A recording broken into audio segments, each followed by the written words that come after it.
My dad ordered me to surrender my inheritance to his golden boy, but a hidden secret from Grandma shattered their favoritism and left them ruined.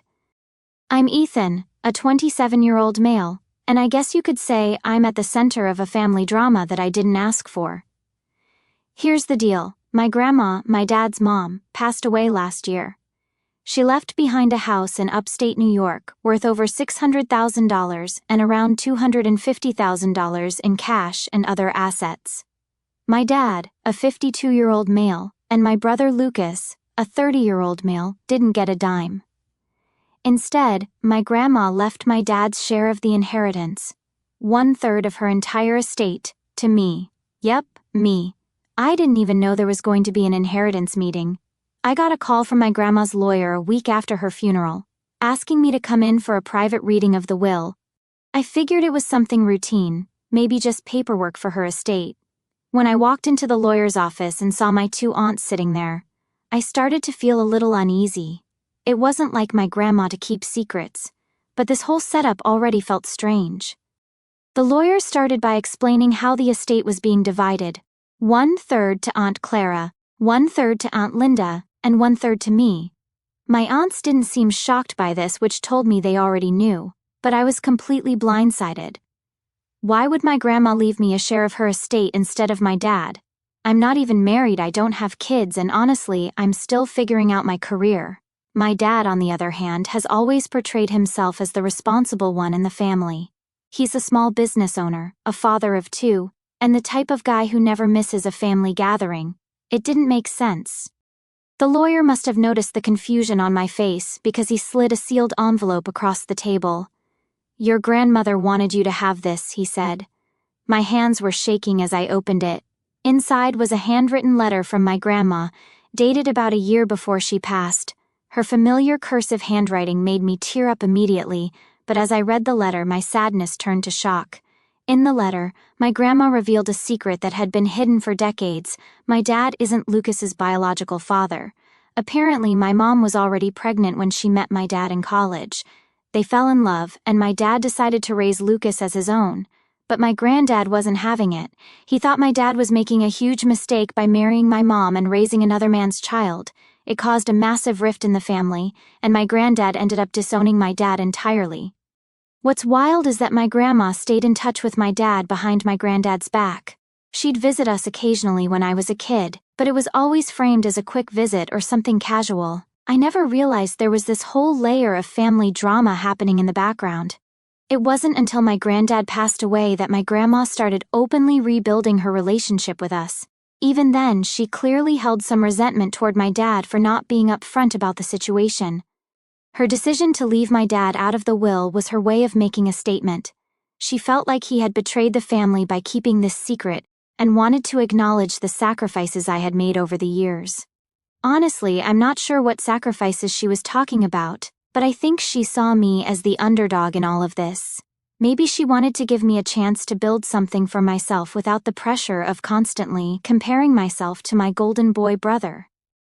Now, I'm sitting on this massive secret, and I don't know what to do with it. My dad doesn't know I know. Lucas doesn't know either, and I haven't told anyone about the letter. It feels like a ticking time bomb. Part of me thinks my grandma should have told me this while she was still alive. At least then I could have asked her questions or tried to make sense of her reasoning. But instead, she left me with this burden, and now I'm the one who has to deal with the fallout. To make things even more complicated, my dad started calling me non-stop after the meeting. He wanted to know what the lawyer said and whether there was any chance the will could be contested. When I told him the inheritance was final and legally binding, he got quiet. Then he asked me point blank, "You're going to share it with me and your brother, right?" I didn't know what to say. This money wasn't meant for him. My grandma made that decision for a reason, and I feel like I'd be disrespecting her wishes if I just handed it over. Plus, the fact that Lucas isn't biologically related to my dad adds another layer of complexity. Shouldn't he have a right to know the truth before we start talking about money? Right now, I'm keeping the letter a secret. I haven't even told my mom, though I'm starting to suspect she knows more than she's letting on. The whole situation feels like a mess, and I'm not sure how to untangle it. For now, I'm just trying to process everything and figure out my next move. But one thing's for sure, This inheritance is going to change my family forever. The days following the inheritance meeting were a whirlwind. My dad's calls were constant, practically every hour on the hour. At first I tried dodging them. I didn't feel ready to talk. How could I? It wasn't just about the money, it was about the weight of the secret I now carried. Every time my phone rang, it was like hearing the tick of a clock counting down to the inevitable explosion. Finally, after ignoring him for a full day, I decided to answer. I didn't even get a chance to say hello before he launched into it. "We need to talk," he said, his voice stern but with a hint of desperation. "I think there's been some kind of mistake," he continued. "Your grandmother would never do this to me. Maybe the lawyers got it wrong." "Dad, the lawyer didn't get it wrong," I said, cutting him off. "It's all final. The will's legally binding." There was a long pause on the other end of the line. When he finally spoke, his tone had shifted. He sounded less angry and more hurt. "You know what's the right thing to do, right?" I hesitated. There was a lump in my throat that made it hard to speak. "I haven't decided yet," I said, which wasn't exactly a lie. I genuinely didn't know what to do. Growing up, it always felt like my dad saved his best energy for my brother. I remember how Dad would always make time for my brother's sports games, cheering from the sidelines and even coaching one of his little league teams. When it came to me, though, my piano recitals or school art exhibitions barely got a passing mention. My brother's accomplishments seemed to be framed as milestones for the whole family to celebrate, while mine were often dismissed as hobbies. The pattern was clear. My brother was the star, and I was the supporting act in Dad's eyes. No matter what I did, I could never quite measure up. And now, there was this whole other layer to it. The knowledge that my dad wasn't even my brother's biological father put so many things into perspective. It explained the favoritism, the extra attention, the way he always seemed to put my brother on a pedestal. One time, when my brother was selected as the team captain for his high school soccer team, Dad threw a huge barbecue to celebrate, inviting neighbors, family, and even some of my brother's friends. When I won a statewide writing competition that same year, Dad mentioned it in passing at dinner but didn't even bother to read my essay. Another time, Dad gave my brother the keys to his prized classic Mustang for prom night, trusting him completely. When I asked to borrow the family sedan for a college interview, Dad lectured me about responsibility and insisted on dropping me off instead. Once, at my brother's graduation, Dad introduced him to every guest as the future CEO of the family, while I sat off to the side, overhearing them talk about how my major in English wouldn't pay the bills. Even small, everyday moments were a reminder of the hierarchy in our family. If my brother needed help fixing his car or moving apartments, Dad would drop everything to assist. When I asked for a hand painting my new room, he was busy and sent me a link to a local handyman instead. These moments weren't just one-offs. They were a pattern that painted a clear picture of how my dad viewed us, Lucas as the golden child and me as an afterthought. In his attempts to make Lucas feel like his own son, he neglected his real son. It also made me feel like an idiot for not noticing it sooner. How had I missed something so obvious? My mom was oddly quiet about the whole thing. She knew about the inheritance meeting but hadn't asked me any questions about it that wasn't like her. Normally, she was the type to get involved in every little family matter, whether it concerned her or not. Her silence was deafening, and it made me wonder if she knew more about the situation than she was letting on. One evening, about a week after the meeting, I decided to confront her. She was in the kitchen, chopping vegetables for dinner when I walked in. "Mom, can we talk?" I asked. She looked up at me, her hands stilling for just a moment before she resumed chopping. "Of course. What's on your mind?" I hesitated, unsure of how to approach the topic. "It's about the inheritance," I said finally. Her expression didn't change, but I noticed her shoulders tense ever so slightly. "What about it? Why didn't Grandma leave anything to Dad?" I asked, keeping my tone as neutral as possible. She didn't answer right away. Instead, she put down the knife and turned to face me, her hands resting on the counter. "Your grandmother had her reasons," she said carefully, "but that's between her and your father." Her evasiveness only made me more suspicious. "Mom, did you know?" I asked. "About why she made the decision she did?" She sighed. A long, weary sound that seemed to carry the weight of years of secrets. I had a feeling, she admitted, but I didn't know for sure. And if I'm being honest, I'm not sure I want to know.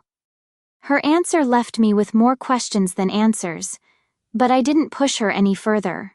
It was clear she wasn't ready to talk about it, and I wasn't sure I was ready to hear what she had to say. Meanwhile, my dad's frustration was growing. He started showing up at my place unannounced, demanding to talk. One time he even brought Lucas with him, as if having reinforcements would make me cave. My brother, predictably, sided with my dad. "This isn't fair," he said. "Grandma must have been confused when she wrote the will. She loved all of us equally." I wanted to laugh at the irony of that statement. Loved all of us equally? If only he could see how blind he'd been to the reality of our family dynamics. But instead of arguing, I kept my mouth shut. I wasn't ready to drop the big secret in the letter. Not yet. The tension was becoming unbearable. Every conversation with my dad felt like a negotiation, and every interaction with Lucas felt like a passive-aggressive guilt trip. My mom's silence only added to the pressure. I felt like I was stuck in the middle of a storm, and no matter which way I turned, I couldn't find shelter. The worst part was that I couldn't even talk to anyone about it.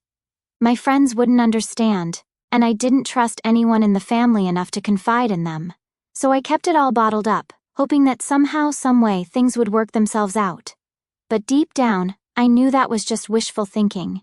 This wasn't the kind of problem that went away on its own. I came home from work one evening to find both my dad and Lucas sitting in their car outside my apartment. My heart sank. I had been dodging their calls for days, hoping they'd back off if I gave them space. Clearly, that wasn't going to happen. As I walked up the path, they got out of the car. My dad was visibly irritated, while Lucas had the look of someone who had been simmering in his own anger for far too long. "We need to talk," Dad said, his tone brooking no argument. I sighed, unlocking my door. "Fine. Come in." The moment we were inside, Dad got straight to the point. "We're not leaving until you explain yourself. This inheritance nonsense ends tonight." I dropped my bag on the counter and leaned against the kitchen island. "What's there to explain? Grandma made her decision. It's not my fault you don't like it." Lucas scoffed, crossing his arms. "Don't act like you don't know this is wrong. That money wasn't just for you. It was supposed to help the whole family. Do you have any idea how much I could use it right now?" "Yeah," I said flatly. "Because everything's always about you." "What's that supposed to mean?" he snapped, taking a step closer. "It means," I said, standing up straight, "that you've always been Dad's golden boy. You've gotten everything handed to you your whole life, and now you're mad because this one thing isn't going your way." "That's ridiculous," Lucas said, his voice rising. "I've worked for everything I have." "Oh, really?" I shot back. "Like that car Dad bought you in college? Or the down payment he co-signed on your house? Or maybe the time he paid for your wedding while I got a good luck text when I moved out?" "That's not fair," Dad cut in, his face turning red. "I've done plenty for you too. Name one thing," I challenged. "Name one time you've gone out of your way for me the way you have for him." The silence that followed was deafening. My dad looked down, avoiding my gaze, while my brother shifted uncomfortably. "Look," Dad said after a moment, his voice softer now. "I know things haven't always been even between you two, but that doesn't mean you can just take this money and shut us out. We're a family. Families stick together." I laughed bitterly. "Family? Don't start preaching about family now. Where was all this family talk when I needed help, when I needed support?" Dad didn't have an answer for that. Lucas, however, wasn't about to back down. "You're being selfish," he said. "This isn't about what Dad did or didn't do. This is about Grandma. She made a mistake, and you're using it to punish us." I shook my head, incredulous. "A mistake? You think this was a mistake? Maybe she finally saw things for what they were. Maybe she wanted to do something for me because no one else ever has." "That's not true," Dad said, but his voice lacked conviction. "Isn't it?" I asked, my voice trembling. "I've spent my whole life trying to measure up to him."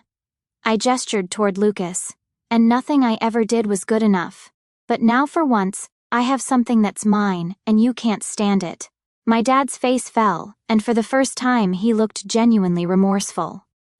"I didn't realize you felt that way," he said quietly. "How could you not?"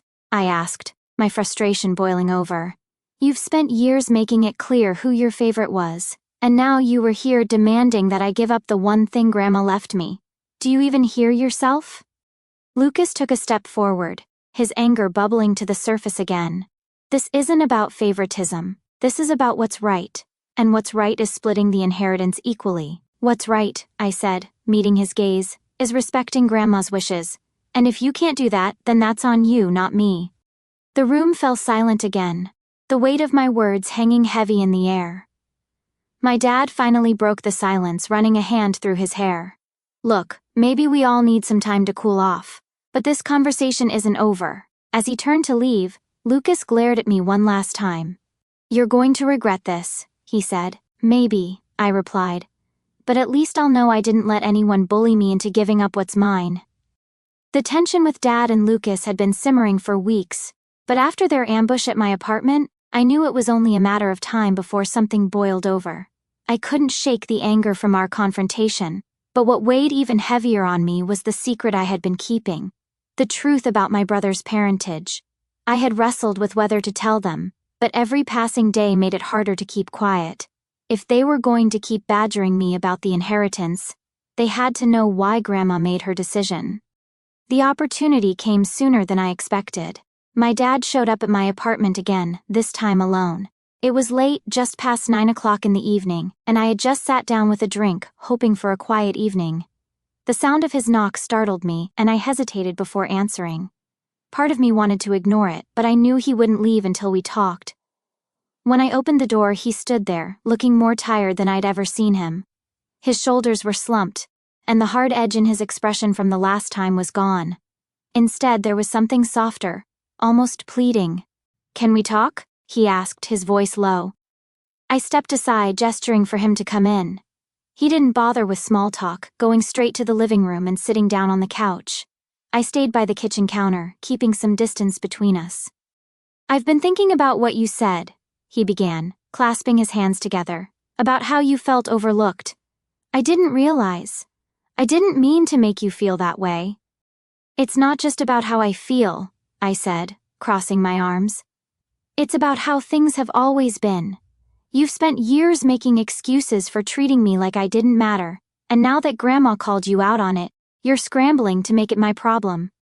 Dad winced but didn't interrupt. I could see the wheels turning in his head, like he was trying to find the right words. Finally, he said, "Your brother needed more from me. That's just the way it was." "Don't," I said sharply, cutting him off. "Don't sit there and try to justify it. This isn't just about him needing more. This is about you giving him everything while I got the leftovers." Dad sighed heavily, leaning forward and rubbing his temples. "I did the best I could. You don't understand what it was like, trying to hold this family together." "Hold it together?" I shot back. "You mean holding on to a lie?" His head snapped up, his eyes narrowing. "What are you talking about?" It was now or never. I walked over to the coffee table, picking up the letter I had left there after my last confrontation with him and my brother. I handed it to him, my hand shaking slightly as I did. "Read this," I said, my voice hard. He hesitated, looking at the envelope like it might bite him, but eventually took it. As he unfolded the letter, I sat down across from him, watching as his expression shifted from confusion to disbelief to something close to panic. When he finished, he stared at the paper for a long moment, his hands trembling. "How long have you known?" he asked, his voice barely above a whisper. "Since the will reading," I replied. "Grandma left it for me." He leaned back against the couch, running a hand through his hair. "She shouldn't have told you, it wasn't her place." "Maybe not," I said, "but she did. And honestly, I'm glad she did. At least now I know the truth." "The truth," he repeated bitterly, shaking his head. "The truth is complicated." "Is it?" I challenged. "Because it seems pretty straightforward to me. You've been lying to him, lying to both of us, our whole lives." Dad looked at me then, his eyes filled with a mix of anger and sorrow. "It wasn't a lie. Your brother is my son in every way that matters. Biology doesn't change that. But it does change things, doesn't it? I pressed. You've spent your whole life trying to make him feel like he belongs, and in the process, you pushed me aside. You don't think that had an impact? I was trying to do the right thing, he said, his voice breaking. I was trying to be a good father to both of you. I stood up, pacing the room as my frustration boiled over. A good father? Do you even hear yourself? You've been so busy compensating for him that you didn't even notice the damage you were doing to me. And now you're here, acting like you're the victim because Grandma finally called you out on it. He stood too, his face red with anger. You don't know what it was like. I loved your mother, but her past, it wasn't easy to accept. I had to fight to prove that I could be the man she needed, the father your brother needed. I sacrificed everything for this family. And what about me? I demanded. What did you sacrifice for me? The question hung in the air like a challenge. For a moment, he looked like he might say something, but then his shoulders slumped, and he sat back down. I don't know, he admitted quietly. I don't know what I could have done differently. His honesty caught me off guard, deflating some of my anger, but it wasn't enough to erase years of resentment. You could have treated me like I mattered, I said, my voice trembling. You could have shown me the same love and support you gave him. Instead, you let me feel like I was never good enough. Dad looked down at his hands, his expression heavy with guilt. I didn't mean to make you feel that way, he said softly. I thought you were strong enough not to need as much from me. That's not how it works, I said. You don't get to pick and choose who deserves your attention. I needed you and you weren't there. We sat in silence for a long moment, the weight of everything we'd said settling over us like a thick fog. Finally, Dad looked up at me, his eyes filled with tears. I'm sorry, he said, his voice cracking. For everything. I didn't mean to hurt you. I didn't forgive him.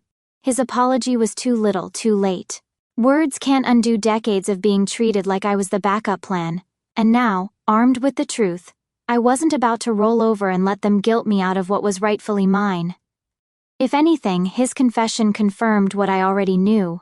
I had spent my entire life being sidelined for someone who wasn't even his own flesh and blood. But I wasn't done yet. After the conversation at my apartment, I felt like the walls were closing in on me.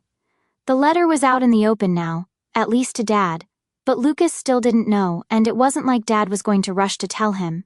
A week later, the family's next move came.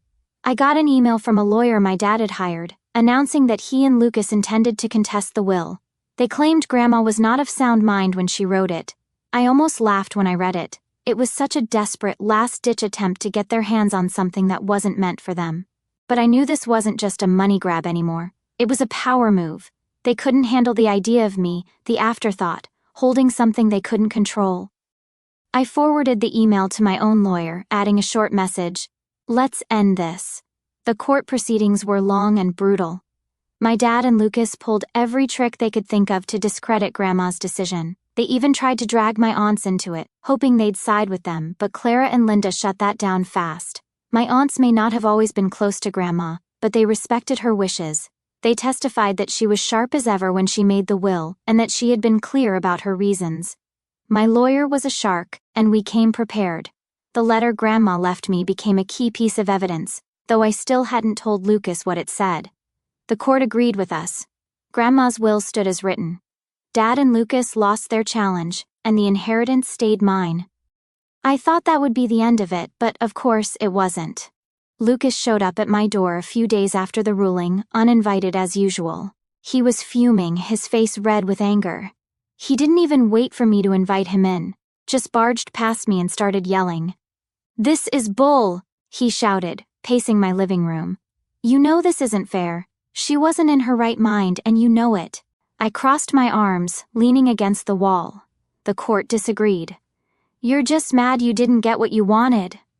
It's not about what I want, he snapped. It's about what's right. Grandma wouldn't have done this if she wasn't being manipulated. I raised an eyebrow. Manipulated? By who, exactly? You think Aunt Clara and Aunt Linda brainwashed her? Or maybe me, the guy who didn't even know he was getting anything until the lawyer called? You don't deserve that money, he said, his voice venomous. You've never had to work for anything. You're just sitting on your ass while Dad and I are busting ours, trying to keep everything together. That did it. I laughed, a sharp, bitter laugh that made him stop in his tracks. You think I've never worked for anything? Are you serious right now? I've been busting my ass my whole life, trying to prove myself to Dad, while you got handed everything on a silver platter. The car, the house, the business connections. Don't even try to play the victim here. Lucas sneered. You're so full of yourself. You think you're better than me because Grandma gave you some money? Newsflash, Ethan, you're still nothing. I felt my jaw tighten, but I didn't let his words get to me. Instead, I stepped closer, meeting his glare head-on. You know what, Lucas? You're right about one thing. I don't need to prove myself to you or Dad anymore. Grandma saw through the act, and now I do too. You can keep being Dad's favorite. I'm done playing your stupid games. He opened his mouth to say something, but I cut him off. Oh, and before you go running to Dad crying about this, maybe ask him why he never told you the truth about where you come from. That stopped him cold. His eyes narrowed. What the hell are you talking about? I grabbed the letter from the coffee table, the same one I had shown Dad, and shoved it into his hands. Read it. Then come back and tell me how much you think I don't deserve this. Lucas looked at the envelope, then back at me, suspicion and confusion warring on his face. He snatched it from me and stormed out, slamming the door behind him. The fallout was immediate. I don't know what exactly happened when Lucas confronted Dad, but a few days later, I got a call from my mom. She was in tears, begging me to talk to Lucas. Apparently, he had moved out of Dad's house and wasn't answering anyone's calls. I told her flat out that it wasn't my problem. You dragged me into this mess, I said. You can deal with the consequences. For the first time in my life, I felt free.